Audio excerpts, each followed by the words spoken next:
Welcome back to the channel, my friends. Today we're looking at this 2017 Mini Cooper. Now this thing has these wheel locks on the wheels, and I don't have the key for this. Now I don't really care to have these wheel locks on here. I'd like to just remove them and put regular lug nuts on. Now again, I don't have the key. These seem to be OEM. You could get a key from the dealer. But again, like I said, I'm not putting these back on.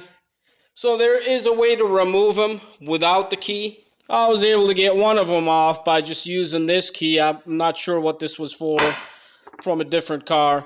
So again, I was able to get one of them off, but the other will not come off with that.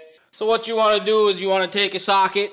This is a 7/8 socket, and you want to hammer it on to the lock. You have to get super crazy.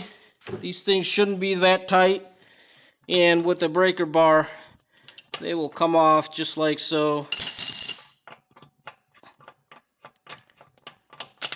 There we are. So now we can take a punch on this end and get that out. So here I was able to push that out just with a punch.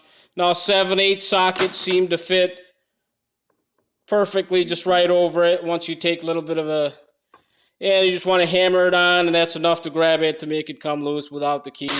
So that will go in the trash, and we'll put some regular lug nuts on. So here I have 4 regular lug nuts, and we'll go ahead and throw these away. These are from Amazon. I'll leave a link to these in the description for you. Fairly inexpensive, so we'll get those on the car. So here we are, 17mm, just like the rest of the OEM ones. They actually match the look and colors of all the OEM. They fit great.